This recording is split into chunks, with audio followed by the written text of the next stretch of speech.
पिछले एपिसोड में how you evolve होकर बाहर आ गया था, लेकिन तभी तीनों किंग भी उस पर अटैक करने के लिए वहां पर आ गए थे। जिसके बाद हम देखते हैं कि हाउ चेन इस बात से काफी परेशान हो गया होता है और कहना लगता है कि ये तो वही है जो कि हाउ यू को मार देना चाहते थे। तभी हम देखते हैं कि इनमें से लेडी हाउ यू को देख काफी गुस्सा होने लगती है और कहने लगती है कि इसने तो अपने चौथे हेड को भी इवॉल्व कर लिया। इसके बाद वो वन ड्रैगन किंग से कहने लगती है कि तुम जल्दी से इसके ऊपर अटैक कर दो, क्योंकि हमें इसे किसी भी तरह से जल्दी से मारना होगा। जिसके बाद हम देखते हैं कि इसकी बात सुनकर वन ड्रैगन किंग भी इसके ऊपर अटैक कर देता है, लेकिन याद है अब हाउ यू ने भी अपने पावर का यूज करके इसका अटैक को रोक लिया था। तभी वो लेडी कहने लगती है कि इस बार मैं तुम्हें किसी भी कीमत पर यहाँ से जिंदा बचकर नहीं जाने दूंगी। और अब इतनी बात कहने के बाद हम देखते हैं कि वो इनके ऊपर अपने प्रेशर पावर का यूज करने लगी थी। अब इसके वजह से हम देखते हैं कि वे सभी इसमें बहुत ही बुरे तरीके से फंस गए होते हैं और इसीलिए वे इसका सामना करने के लिए कुछ भी नहीं कर पा रहे थे। वहीं उधर लिन सिंह भी कहने लगता है कि यह तो असल में लेवल 9 वाली प्रेशर है, जिसे देख ऐसा लगता है कि अगर ये इसी तरह से चलता रहा तो फिर तो इस तरह से हम सभी यहाँ पर जरूर ही मारे जाएंगे। तभी इसी बीच हम देखते हैं कि तीसरा किंग भी अपने पावर का यूज करने के लिए रेडी हो गया था। जिसके बाद वो अपने पावर का यूज करके यहाँ के सभी डेड सोल को समन करने लगता है और फिर वो इनसे कहने लगता है कि इस समय तुम्हारा एनिमी तुम्हारे सामने है और इसीलिए मैं चाहता हूँ कि तुम सभी तुरंत उसके ऊपर अटैक करके उसे मार दो।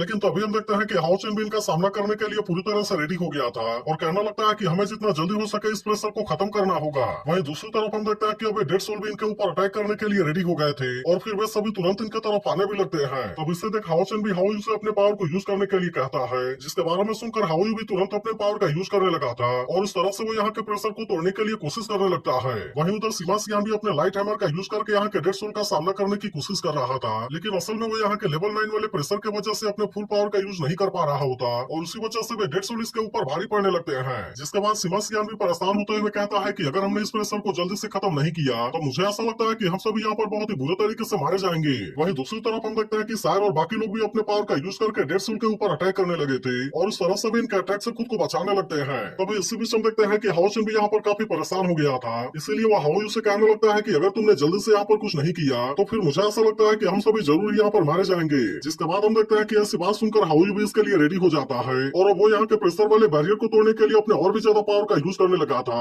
जिसके वजह से हम देखते हैं कि अब वो बैरियर इसके पावर के सामने ज्यादा समय के लिए कुछ नहीं कर पाती और अब इस तरह से हाउ यू ने अपने पावर का यूज करके इसे बहुत ही आसानी से डिस्ट्रॉय कर दिया था। लेकिन अभी भी हम देखते हैं कि वो लेडी इनको इतने आसानी से बचकर यहाँ से नहीं जाने देना चाहती थी और इसीलिए वो वन ड्रैगन किंग से कहने लगती है कि तुम जल्दी से इसके बारे में कुछ करो, क्योंकि हम इस बार इनको इतने आसानी से बचकर नहीं जाने दे सकते। लेकिन तभी हम देखते हैं कि हाउ चेन भी अपनी टीम को लेकर यहाँ से निकलने के लिए पूरी तरह से रेडी हो गया था और उसने इसके लिए पीछे से टेलीपोर्टेशन गेट को ओपन कर दिया होता है। तभी हम देखते हैं कि वन ड्रैगन किंग और बहुत सारे डेड सोल इनके ऊपर अटैक करने के लिए आने लगे थे, जिससे देख हाउ चेन अपनी टीम से कहता है कि तुम सभी जल्दी से यहाँ से निकल जाओ। जिसके बाद हम देखते हैं कि वे तीनों किंग इनको रोकने के लिए कुछ भी नहीं कर पाते और इस तरह से हाउ चेन और उसके सभी साथी यहाँ से बचकर निकल गए थे। तभी इसी बीच हम देखते हैं कि वो लेडी इस बात से काफी गुस्सा हो गई थी, लेकिन उसी समय हाउ उसके चेहरे के ऊपर पानी का पिचकारा मारकर फिर से गायब हो जाता है। जिसके बाद हम देखते हैं कि इस बात से वो लेडी इसके ऊपर और भी ज्यादा गुस्सा हो जाती है और कहने लगती है कि ऑस्टिन ग्रिफिन मैं तुम्हें कभी भी नहीं छोड़ूंगी। लेकिन इसके बाद अगले सीन में हम देखते हैं कि हाउ चेन और उसके सभी साथी वहां से टेलीपोर्ट होकर वापस आ गए थे, जहां पर हम देखते हैं कि लिन सिन हाउ यू के साथ में खेलने लगा था और कहने लगता है कि हाउ यू तो इस बार इवॉल्व होकर और भी ज्यादा बड़ा बन गया।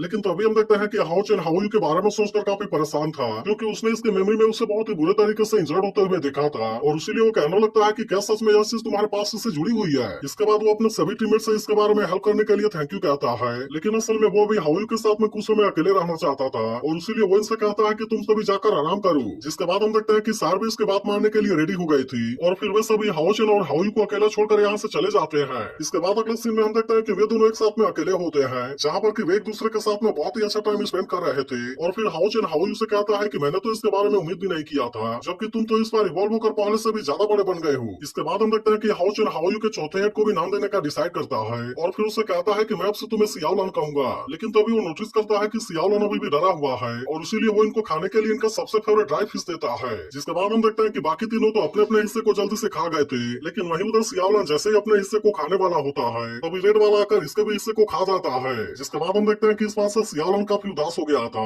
इसीलिए हाउ चेन भी रेड वाले से कहने लगता है कि तुम्हें ऐसा नहीं करना चाहिए था, क्योंकि वह तो असल में सियाओलन का हिस्सा था। तभी अचानक से हम देखते हैं कि वो डकार मारकर यहाँ के पेड़ के ऊपर आग लगा देता है, लेकिन इससे देखते हैं सियाओलन तुरंत अपने वाटर का यूज करके इसे बुझा देता है। जिसके बाद हम देखते हैं कि हाउ चेन इस बात से सियाओलन से काफी इंप्रेस हो गया था और कहने लगता है कि तुमने ऐसे करके सही किया। इसके बाद हम देखते हैं कि इन सभी को यहाँ पर रुके हुए बहुत ज्यादा टाइम हो गया था और इसीलिए वे सभी बहुत ही आराम से यहाँ पर सो रहे थे। लेकिन वहीं उधर हम देखते हैं कि सियाओलन अभी भी जगा हुआ था और तभी इसी वक्त उसके सामने एक बटरफ्लाई आ जाती है। जिसके बाद हम देखते हैं कि वो इसके साथ में खेलने के लिए इसके पीछे जाने लगा था। तभी हाउ चेन उसे कहने लगता है कि मैंने तुम्हारे मेमोरी को देखा है और इसीलिए मुझे पता है कि बचपन में तुम्हें बहुत ही बुरा एक्सपीरियंस मिला है। इसके अलावा मैं यह भी जानता हूँ कि गांव वाले हील हो जाते हैं, लेकिन इसके बाद भी उनके निशान वहाँ पर बच जाते हैं। लेकिन फिर भी मैं तुम्हें बताना चाहता हूँ कि तुम्हारे पीछे मैं और मेरी पूरी टीम खड़ी है। इसीलिए वो सियालन से कहता है कि अब तुम्हें किसी भी चीज के बारे में चिंता करने की जरूरत नहीं है, क्योंकि मेरे रहते हुए कोई भी तुम्हें कुछ नहीं कर पाएगा। जिसके बाद हम देखते हैं कि इसकी ऐसी बात सुनकर सियालन भी काफी इमोशनल हो गया था। अब इसी तरह से हम देखते हैं कि वे सभी एक साथ में यहाँ पर अपनी पूरी रात बिता देते हैं। इसके बाद अगले सीन में हम देखते हैं कि हाउचन मास्टर हान से बात करने के लिए उनके पास में गया होता है, जहाँ पर वो इनसे बताता है कि मैंने शहर के डिवाइन स्क्रॉल अवेकनिंग के बारे में पूछा था और फिर पता चला कि इसके लिए हाई इंटेंसिटी बैटल में इन्वॉल्व होना जरूरी है। इसलिए हमने अपनी टीम को handsome level demon hunting group में अपग्रेड करने का डिसाइड किया है, ताकि इस तरह से हम और भी हाई लेवल का हंटिंग मिशन को स्टार्ट कर सके। लेकिन अब इसके बारे में सुनते ही मास्टर हान उससे कहता है कि ऐसा करने के बाद तुम्हारे डेंजर और भी ज्यादा बढ़ जाएंगे। इसके अलावा मैं इस बात को भी मानता हूँ कि तुम सभी असल में जीनियस हो, लेकिन तुम्हें भी इसके बारे में पता होना चाहिए कि ग्रोथ के लिए टाइम लगता है, और इसीलिए मैं तुम्हें एडवाइस देना चाहता हूँ कि तुम अपग्रेड करने के लिए जल्दीबाजी ना करो। और इतनी बात करने के बाद वो हाउचन से कहते हैं कि तुम्हें अभी और भी ज्यादा प्रैक्टिस करनी चाहिए, और फिर उसके बाद तुम असेसमेंट के लिए मेरे पास में वापस आ सकते हो। लेकिन अभी भी हम देखते हैं कि हाउचन इनकी ऐसी बात मानने के लिए रेडी नहीं होता, और वो मास्टर हान से कहता है कि हमारी टीम के पास में किसी भी रिस्क से डील करने के लिए एबिलिटी है, इसलिए मैं चाहता हूँ कि आप हमें ऐसा करने दीजिए। लेकिन तो अभी मास्टर हान उससे पूछते हैं कि तुम्हें ऐसा क्यों लगता है कि तुम्हारे टीममेट्स इसके लिए रेडी हैं। तो अब इस पर हाउचन इनसे कहता है कि मैं तो इनका लीडर हूँ, और इस वजह से मुझे इनके ताकत और पावर के बारे में बहुत ही अच्छे से पता है। जिसके बाद ऐसी बात सुनकर मास्टर हान इनसे कहते हैं मुझे भी पता है कि तुम असेसमेंट के लिए एलिजिबल हो, लेकिन अलायंस की हिस्ट्री में आज तक कभी भी ऐसा यंग और हैंडसम टीम हंटिंग ग्रुप नहीं बना था। तो अब इस पर हाउचन इनसे कहता है कि अगर ऐसी बात है तो आप हमारे साथ में कोई बाजी क्यों नहीं लगा लेते। इसके बाद वो इनसे कहता है कि आप हमारी टीम के असेसमेंट के लिए अप्रूवल दे दीजिए, इसलिए अगर इसके दौरान इनमें से कोई भी असेसमेंट में फेल हो गया तब उसके बाद न केवल मेरी टीम को फेल माना जाएगा, बल्कि इसी के साथ हम अपनी टीम के लेवल को डाउनग्रेड कर देंगे। जिसके बाद हम देखते हैं कि ऐसी बात सुनते ही मास्टर हान भी इससे काफी इंप्रेस हो गए थे, और फिर वे हाउचन से कहने लगते हैं कि तुम तो डीमन हंटिंग ग्रुप के सच में बहुत ही एक्सीलेंट लीडर हो, जिसकी वजह से मुझे पता है कि तुम इसे बहुत ही आसानी से पास कर लोगे, और इसीलिए अगर तुम चाहो तो तुम इसे स्किप कर सकते हो। लेकिन असल में मैं तुम्हारे टीममेट्स के बारे में जानने के लिए क्यूरियस हूँ, और इसीलिए मैं भी देखना चाहता हूँ कि क्या सच में इनके पास में इसके लिए ताकत है। लेकिन तो अभी वो इनसे कहते हैं कि मैं इस असेसमेंट को और भी ज्यादा डिफिकल्ट बना दूंगा, क्योंकि इसके अंदर सभी एग्जामिनर लेवल 7 वाले होंगे, और उसके अलावा इस बार हम तुम्हारे वीकनेस को टारगेट करने के लिए कोशिश करेंगे।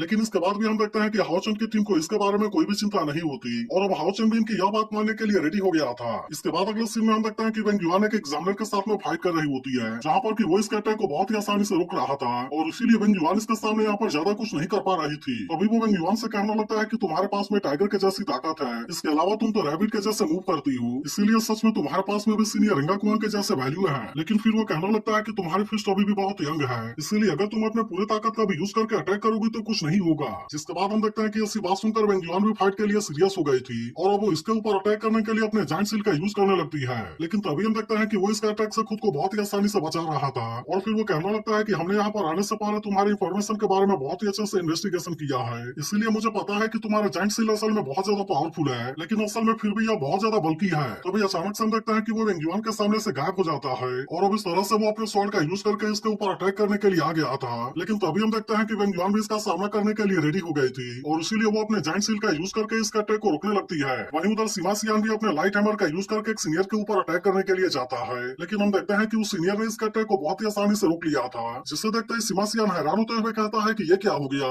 जिस पर वो सीनियर उससे कहने लगता है कि तुम इस बात से इतने हैरान क्यों हो गए, और क्या तुम्हें ऐसा लगता है कि ये किलर तुम्हारे अटैक को नहीं रोक पाएगा। अब इतनी बात कहने के बाद हम देखते हैं कि वो सीनियर इसका सामना करने के लिए पूरी तरह से रेडी हो गया था, और कहने लगता है कि चलो देखते हैं कि हिलर किस तरह से फाइट करते हैं। जिसके बाद हम देखते हैं कि ऐसी बात सुनकर सीमा सियान भी इसके ऊपर अटैक करने के लिए पूरी तरह से रेडी हो गया था, और फिर वो तुरंत ही अपने super invincible mighty meteor hammer का यूज करके अटैक करने के लिए चला जाता है। लेकिन तभी हम देखते हैं कि सीनियर ने अपने होली लाइट वाले बैरियर का यूज करके इसका अटैक को बहुत ही आसानी से रोक दिया था, जिससे देखते ही सीमा सियान पूरी तरह से हैरान हो जाता है। तब इस पर वो सीनियर उससे कहने लगता है कि अब तुम इसके सामने कुछ भी नहीं कर पाओगे, क्योंकि मेरे ऊपर जो भी अटैक करने की कोशिश करेगा वो इसके पावर को बाउंस बैक कर देगा। लेकिन इसके बाद भी हम देखते हैं कि सीमा सियान इसके सामने हार मानने के लिए रेडी नहीं होता, और अब इस तरह से वो फिर से इसका सामना करने के लिए पूरी तरह से रेडी हो गया था। वहीं दूसरी तरफ हम देखते हैं कि चेन ने अपने लिविंग गेट का यूज किया था, और इसके अंदर से इस बार भी वही से बाहर आया होता है। तो इसे देख उसके सामने वाला सीनियर कहने लगता है कि अब तो तुम इसका मदद से मेरा कुछ भी नहीं कर पाओगी, और इसीलिए मुझे ऐसा लगता है कि तुम इस असेसमेंट में बहुत ही आसानी से फेल होने वाली हो। अब इतनी बात कहने के बाद हम देखते हैं कि उसने इसके ऊपर अटैक करने के लिए फॉक्स को समन कर लिया था, जिससे देखते ही चेन इस बात से काफी डर जाती है। वहीं दूसरी तरफ हम देखते हैं कि लिन सिन भी अपने पावर का यूज करके एक सीनियर के ऊपर अटैक करने की कोशिश कर रहा था, लेकिन उस सीनियर ने भी अपने चारों तरफ एक बैरियर को क्रिएट कर लिया होता है, जिसके वजह से लिन सिन भी इसके सामने कुछ नहीं कर पा रहा था, और अब इसीलिए वो इसके ऊपर गुस्सा होते हुए कहने लगता है कि आखिरकार तुम मुझसे ज्यादा बेटर कैसे हो सकते हो। तब इस पर वो सीनियर कहने लगता है कि सभी को पता है कि तुम पूरे मैजिक पैलेस में सबसे काबिल इंसान हो, लेकिन असल में इस चीज को दूसरे के मेडिसिन से उसी का इलाज करना बोला जाता है। इसके बाद वो इसका उसका मजाक उड़ाते हुए कहता है कि शायद अब इसके लिए तुम्हें कल आना चाहिए, क्योंकि मेरी वाइफ मेरे लिए खाना बनाकर घर पर मेरा वेट कर रही है। इसके बाद वो उससे कहता है कि अब मैं तुम्हें इसके लिए केवल 1 मिनट का टाइम दूंगा, और इसीलिए अगर तुम केवल इतने टाइम में मुझे नॉकआउट नहीं कर पाए तो तुम इसमें हार जाओगे। जिसके बाद हम देखते हैं कि इसके बारे में सुनकर लिनसिन भी इसके लिए रेडी हो गया था,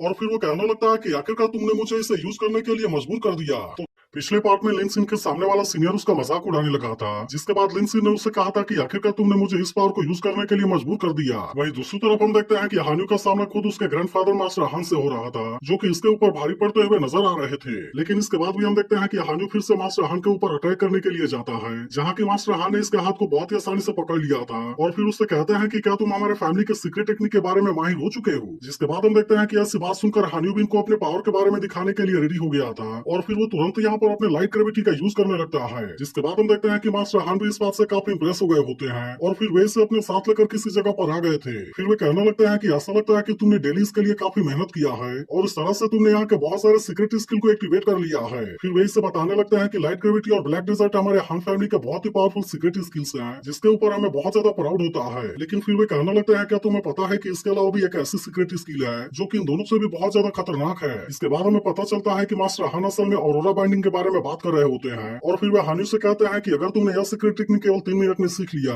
तो इस तरह से तुम इस असेसमेंट में पास हो जाओगे, नहीं तो अगर तुम इसमें फेल हुए तो तुम्हारे पूरे टीम को फेल माना जाएगा। जिसके बाद हम देखते हैं कि ऐसी बात सुनकर हान्यू भी इसके लिए रेडी हो गया था, क्योंकि वो किसी भी कीमत पर अपने वजह से टीम को फेल होते हुए नहीं देख सकता था। इसके बाद हम देखते हैं कि वो इसे एक्टिवेट करके इसके अंदर आ गया था, जहाँ पर की बहुत सारे क्रिएचर इसके ऊपर अटैक करने के लिए आने लगते हैं, और उसी देख अब हान्यू भी इनका सामना करने के लिए पूरी तरह से रेडी हो गया था। वहीं दूसरी तरफ हम देखते हैं कि इनके बारे में सोचकर हाओचन भी काफी परेशान हो रहा था, और फिर वो कहने लगता है कि वे तो अभी तक भी बाहर नहीं आए, और ये असेसमेंट भी अब केवल कुछ ही देर में खत्म होने वाला है। अब इसके वजह से हम देखते हैं कि हाओचन को भी इसके बारे में चिंता होने लगी थी, और फिर वो सोचने लगता है कहीं ऐसा तो नहीं कि हम इसमें फेल होने वाले हैं। लेकिन इसके बाद भी हम देखते हैं कि हाओचन को अपनी टीम के ऊपर पूरा यकीन था, और इसीलिए उसे पता होता है कि वे इसमें पास जरूर होंगे। वहीं दूसरी ओर हम देखते हैं कि सार का सामना एक असेसिन से हो रहा था, जो कि बहुत ही पावरफुल तरीके से सार के ऊपर अटैक करने की कोशिश कर रहा था। लेकिन हम देखते हैं कि सार भी इतनी आसानी से इसके सामने हार मानने वाली नहीं होती, और वह भी बड़े शानदार तरीके से इसका सामना करते हुए टक्कर देने लगी थी। इसके बाद हम देखते हैं कि सार ने इसका सामना करने के लिए अपने क्लोन वाले टेक्निक को भी एक्टिवेट कर लिया था, और अब इस तरह से वो इसका यूज करके चारों तरफ से इसके ऊपर अटैक करने लगती है। लेकिन हम देखते हैं कि वो असेसिन भी असल में बहुत ज्यादा पावरफुल होता है, और इसीलिए उसे हरा पाना सार के लिए भी इतना आसान नहीं होता। लेकिन तभी अचानक से हम देखते हैं कि सार ने अपने हुनी 10,000 रन का यूज करके अटैक कर दिया था, जिसका सामना करने के लिए वो असेसिन कुछ भी नहीं कर पाता, और अब इस तरह से हम देखते हैं कि सार इसके ऊपर भारी पड़ने लगी थी। तभी इसी बीच हम देखते हैं कि सार फिर से इसके ऊपर अटैक करने के लिए आने लगती है, लेकिन इसे देख वो असेसिन भी अपने वेपन का यूज करके इसके ऊपर अटैक करने के लिए रेडी हो गया था, और फिर वो इसके लिए वेपन को इसके ऊपर टारगेट करने लगता है। इसके बाद वो सही चांस मिलते ही सार के ऊपर अटैक करने के लिए आ गया था, लेकिन तभी हम देखते हैं कि सार भी इसके बारे में पूरी तरह से अलर्ट होती है, और इसीलिए वो तुरंत उसके सामने से गायब होकर पीछे से आकर इसके ऊपर अटैक कर देती है। इसके अलावा हम देखते हैं कि वो असेसिन खुद अपने ही वेपन से इंजर्ड हो जाता है, और अब इस तरह से सार ने उसे यहाँ पर बहुत ही आसानी से हरा दिया था। वहीं उधर एक सीनियर अपने स्वॉर्ड पावर का यूज करके वेंग जुआन के ऊपर अटैक करने जा रहा था, लेकिन तभी हम देखते हैं कि वेंग जुआन भी अपने स्पिरिचुअल फर्नेस के पावर को एक्टिवेट कर लेती है, और उस तरह से उसने सीनियर के अटैक से खुद को बहुत ही आसानी से बचा लिया था। लेकिन तभी हम देखते हैं कि वो बहुत ही स्पीड से टेलीपोर्ट होकर इसके ऊपर अटैक भी करने लगती है, जिसके वजह से वो सीनियर इसके ऐसे पावर के सामने कुछ भी नहीं कर पाता, और हम देखते हैं कि वो वेंग जुआन के सामने बहुत ही बुरे तरीके से कंफ्यूज हो गया था। इसके बाद हम देखते हैं कि वेंग जुआन इसके ऊपर लगातार अटैक करने लगी थी, जिसके वजह से वो सीनियर इसका सामना करने के लिए ज्यादा कुछ नहीं कर पा रहा था। तभी अचानक से हम देखते हैं कि वेंग जुआन अपने जायंट सील के पावर का भी यूज करके इसके ऊपर अटैक कर देती है, जिसके वजह से वो सीनियर इसके ऐसे पावर को रोकने के लिए कुछ भी नहीं कर पाता, और इस तरह से वेंग जुआन ने यहाँ पर उसे बहुत ही बुरे तरीके से हरा दिया था। लेकिन इसके बाद भी हम देखते हैं कि वो सीनियर इसके ऐसे पावर से कंफ्यूज होता है, जिसके बाद वेंग जुआन उसे बताती है कि मैंने ऐसा यहाँ पर कुछ भी नहीं किया, बल्कि यह सब तो मेरी स्पेस के सोल फर्नेस ने किया। फिर हमें पता चलता है कि वो इसके पावर का यूज करके जहाँ भी चाहे आसानी से टेलीपोर्ट हो सकती है, जिसके बाद हम देखते हैं कि इसके बारे में जानकर सीनियर भी इस बात से पूरी तरह हैरान हो गया था। इसी के साथ वो कहने लगता है कि यह तो सबसे रेयर वाला स्पेस स्पिरिचुअल फर्नेस है। लेकिन इसके बाद हम देखते हैं कि आखिरकार वेंग जुआन इसमें इस तरह से पास हो जाती है। वहीं अब उधर सीमा सियान भी अपने purple fantasy God thunder spiritual furnace का यूज करने लगा था, जिसके वजह से अब इसके पास में बहुत ही खतरनाक थंडर पावर आ गई थी, और फिर सीमा सियान इसका यूज करते हुए सीनियर के ऊपर अटैक करने के लिए आ जाता है। लेकिन इस बार हम देखते हैं कि वो सीनियर इसके ऐसे पावर के सामने कुछ भी नहीं कर पा रहा था, और सीमा सियान इस पावर का यूज करते हुए उसे बहुत ही शानदार तरीके से टक्कर देने लगता है। तब इसे देख वो सीनियर अपने होली लाइट बैरियर का भी यूज करके इसके अटैक को रोकने के लिए कोशिश करता है, लेकिन इसके बाद भी हम देखते हैं कि सीमा सियान के ऐसे पावर के सामने उसका बैरियर कुछ भी नहीं कर पाता, और अब इस तरह से सीमा सियान ने उसे बहुत ही आसानी से हरा दिया था। वहीं अब उधर चेन भी अपने पावर का जलवा दिखाने के लिए लिए रेडी हो गई होती है, जहाँ पर हम देखते हैं कि वह भी अपने स्पिरिचुअल फर्नेस के पावर का यूज करने के लिए रेडी हो गई थी और अब इस तरह से वो इस पावर का यूज करके अपने बाकी के दोनों लिविंग गेट को भी एक्टिवेट कर लेती है। जिसके बाद हम देखते हैं कि इस बात से उसके सामने वाला सीनियर भी पूरी तरह से हैरान हो गया था और फिर वो कहने लगता है कि तुमने 3 लिविंग गेट का यूज कैसे कर लिया। लेकिन तभी हम देखते हैं कि चेन ने यहाँ पर और भी 2 बीच को समन कर लिया था, जो कि चारों तरफ से फॉक्स के ऊपर अटैक करने लगते हैं और फिर इस तरह से वे इसे बहुत ही आसानी से हरा देते हैं। तो इससे देख वो सीनियर चेन से पूछने लगता है कि तुमने ऐसा कैसे किया, जिसके बाद चेन उसे बताती है कि इसके पीछे मेरा सोल स्टेक टाइम फर्नेस की पावर है, जिसका यूज करके मैं एक साथ में 3 लिविंग गेट को ओपन कर सकती हूँ। जिसके बाद हम देखते हैं कि इसके बारे में जानकर वह सीनियर और भी ज्यादा हैरान हो जाता है और वही चेन खुश होते हुए कहती है कि मैं तो इसमें बहुत ही आसानी से जीत गई। वहीं अब उधर लिन सिन भी अपने हार्ट फिनिक्स वाले स्किल का यूज करने के लिए रेडी हो गया था, जिसे देखते ही उसके सामने वाला सीनियर हैरान होते हुए कहता है कि यह तो स्पिरिचुअल फर्नेस की स्किल है। लेकिन तभी हम देखते हैं कि लिन सिन ने इसके पावर का यूज करके उसके ऊपर अटैक कर दिया था, जिसके वजह से उसका बैरियर इस गैस से पावर को रोकने के लिए कुछ भी नहीं कर पाता और फिर हम देखते हैं कि लिन सिन ने इस तरह से उसे बहुत ही आसानी से हरा दिया था। फिर वो कहने लगता है कि मेरा heart filling phoenix spiritual furnace तो 2 स्पिरिचुअल फर्नेस का फ्यूजन है, जिसके वजह से मुझे ऐसा लगता है कि मैं एक रियल टैलेंटेड मैजिशियन हूँ। और फिर वो इसके टाइमर वॉच को देते हुए कहता है कि अब तुम यहाँ से जा सकते हो। वहीं अब उधर हान्यू ने भी ऑरोरा बाइंडिंग स्किल को मास्टर कर लिया था, जिसके बाद हम देखते हैं कि वे क्रिएचर इसके सामने कुछ भी नहीं कर पाते और फिर हान्यू ने इसके पावर का यूज करके इनको बहुत ही आसानी से हरा दिया था। जिसके बाद हम देखते हैं कि इस बात से उसके ग्रैंडफादर मास्टर हान भी इस बात से काफी खुश हो गए थे और फिर उससे कहना लगता है कि तुमने तो इसे पास कर लिया। और इसके कुछ देर के बाद हम देखते हैं कि वे सभी असेसमेंट को पास करके वहां से बाहर आ गए थे, जहाँ पर हम देखते हैं कि एक आवाज इनको इसके लिए कॉन्ग्रेचुलेट करने लगती है और कहने लगती है उम्मीद है कि यह यंगेस्ट डिवीजन लेवल वाला डीमन हंटिंग टीम आने वाले समय में और भी बहुत सारे मिरेकल को क्रिएट करेगा। इसके बाद अगले सीन में हम उस जगह को देखते हैं जहाँ पर कि अबाव कैद हुआ था, लेकिन अभी भी हम देखते हैं कि वो बहुत ही आसानी से सर्वाइव करके बाहर आ गया था और अब उसे देखते ही उसके सभी लोग भी उसे ग्रीट करने लगते हैं। लेकिन तभी हमें पता चलता है कि अबाव सभी डीमन हंटर के ऊपर बहुत ज्यादा गुस्सा हो गया था, इसीलिए वो कहने लगता है कि अब तुम अपने तबाही का सामना करने के लिए रेडी हो जाओ। इसी के साथ वो अपने सभी लोगों से कहता है कि जो कोई भी हमारे क्लैन के अंदर घुसपैठ करने की कोशिश करे, मैं चाहता हूँ कि तुम बिना पूछे उनको मार देना और इसके बारे में तुम्हें रिपोर्ट करने की भी कोई जरूरत नहीं है। जिसके बाद हम देखते हैं कि इसके बारे में सुनकर वे भी इसके लिए पूरी तरह से रेडी हो गए थे। लेकिन तभी हम देखते हैं कि अबाव असल में सबसे ज्यादा हाउचन के ऊपर गुस्सा था, इसीलिए वो कहने लगता है कि हाउचन अब तुम मेरे नजरों से बचकर रहना, क्योंकि अगर मैंने कहीं पर भी तुम्हें देख लिया तो मैं तुम्हें वहीं पर अपने हाथों से मार दूंगा। वहीं अब उधर इसके बाकी सभी लोग भी इसकी बात मानने के लिए रेडी हो गए थे। तभी अबाव फिर से गुस्से में कहने लगता है कि हाउचन तुम एक बार फिर से मेरे क्लैन के अंदर आने की हिम्मत करो, क्योंकि उसके बाद मैं तुम्हें यहाँ से जिंदा बचकर नहीं जाने दूंगा। लेकिन तभी अगले सीन में हमें पता चलता है कि हाउचन की टीम को 16 डीमन हंटिंग मिशन रिसीव हुए हैं, लेकिन हम देखते हैं कि इसके बारे में जानकर मास्टर हान भी इससे थोड़ा सा परेशान हो गए होते हैं, क्योंकि उनको अच्छे से पता था कि डीमन इस समय बिल्कुल भी शांत नहीं है और इसीलिए वे ऑर्डर देते हैं कि हमें उनके मूवमेंट के ऊपर पूरी तरह से नजर रखना होगा। इसी के साथ वो कहने लगता है कि अगर वहाँ पर कुछ भी अजीब हुआ तो वैसे कंडीशन में उनको तुरंत वहाँ से वापस बुला लिया जाए। वहीं उधर हाउचन अपनी टीम से कहता है कि इस बार का हमारा मिशन पहले से काफी डिफिकल्ट है, इसीलिए मैं चाहता हूँ कि तुम सभी इसके बारे में पूरी तरह से केयरफुल रहना, क्योंकि इस बार वहाँ पर बहुत बड़ा खतरा हो सकता है। इसके बाद वो इनसे कहता है कि तुम सभी मून नाइट कॉमर्स चैम्बर में जाकर मेरे आने का वेट करो और फिर कल सुबह हम डीमन क्लैन में एंटर करने के लिए रेडी हो जाएंगे। तो क्या आपको लगता है कि अबाव इस बार हाउचन से अपना बदला ले पाएगा? इसके बारे में कमेंट करके जरूर बताना। लेकिन अगर एक्सप्लेनेशन अच्छी लगी हो तो इस वीडियो को लाइक और इस पर एक कमेंट भी जरूर कर देना।